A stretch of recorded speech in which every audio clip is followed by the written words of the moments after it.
बिस्वजित दैमारी सारखौ आं साबायखर बावो मानोना बिस्वजित दैमारी सारा बिटिसिनि गोहोखौ बासायबाय। आसामा फिन प्रमद बर' बिथांनि गेजेरजों बिटिसिनि गोहोखौ लांफिननो थाखाय थांखि फोसावबायमोन। लेखाया नैबिनो। गमामायैनो जुदि बिस्वजित दैमारिया जुजियामोनब्ला आरो फिन बिटिसिनि गोहोआ आसामनि आखायाव थांबावसिगौमोन। बिस्वजित दैमारी सार, नोंथाङाबो बुजिदो, सानदो, हाग्रामा महिलारिया गोहोआव गैयिनिफ्रायनो बोरै सानफा एफा बिटिसिनि गोहोखौ फोजोबनो लामा लादों। बे बाथ्राखौ बुंदों खौरां बिजोङाव बिटिसिनि कन्ट्रेक्टर एसोसिएशननि गाहाय नेहाथारि बिक्रम दैमारिया।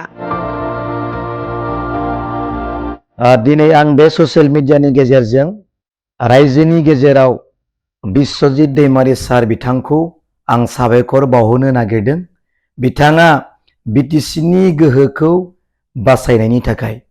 मानो होननानै बुङोब्ला जों थांनाय साननैसोनि आगोल बिटिसि एरियायाव थानाय बिटिसिनि सिङाव थानाय डेभेलपमेन्ट ब्लकफोरखौ रिअर्गानाइज खालामनो थाखाय आसामनिफ्राय थांनाय 30/09/2024 बे मान्थआव बिटिसिआव मोनसे लेखा हरदोंमोन जे बिटिसि एरियायाव थानाय मोनफ्रोमबो डेभेलपमेन्ट ब्लकखौ रिअर्गानाइज खालामनाय जागोन होननानै।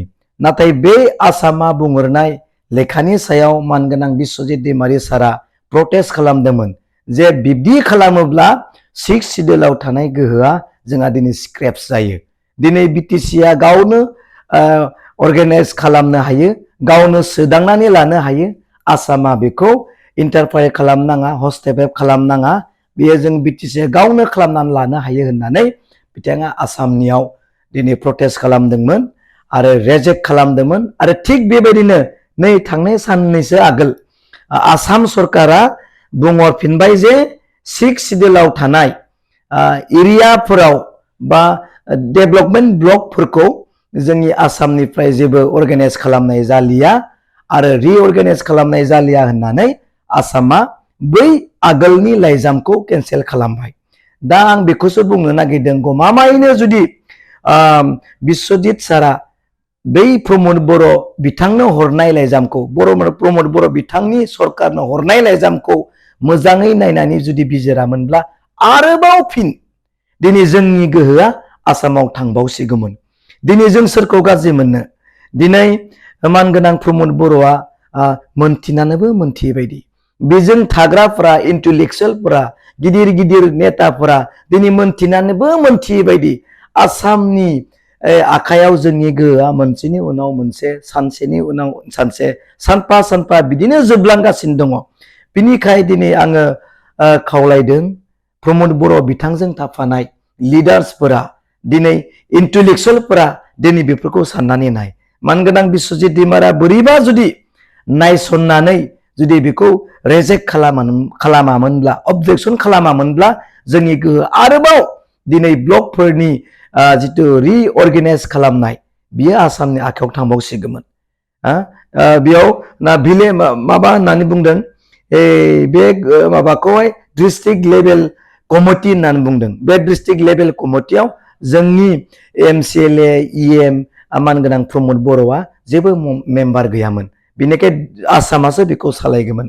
दा दिनै आं बिनि गेजेरजों आं बुंबावनो सानो, बिस्वजित दैमारी सार, नोंथाङाबो साननानै नायदो, नोंथाङाबो बुजिदो, हाग्रामा महिलारिया बे बिटिसिआव गोहोआव गैयिनिफ्रायनो मोनसेनि उनाव मोनसे, सानसेनि उनाव सानसे, सानफा बिटिसिनि गोहोआ दिनै गोमालांगासिनो दङ।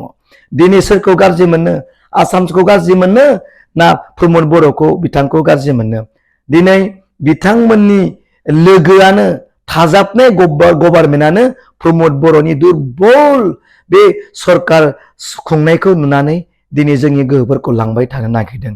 बेनिखायनो बर' रायजो राजाखौ खावलायदों, जोंनि गोहोआ जेन बे प्रमद बर' बिथांनि राजनितिक दैदेननाय बे सरकारनि समाव जेन जोबस्राङा, बेनि थाखाय लिडार्सफोरा जेन सांग्रां जानानै थायो। बिनिखायनो खावलायदों, हाग्रामा महिलारि नङाब्ला दे जोंनि गोहोखौ मोनसेनि उनाव मोनसे फोजोबस्रांगोन, बियो दिनै जोंनि नोजोराव, रायजो नोजोराव दिनै नुजाथिबाय। बेनिखायनो हाग्रामा महिला जेराव दं बेयाव बिटिसिनि रायजोनि गोहोआ दिनै दङ होननानै जों फोथायनो हायो।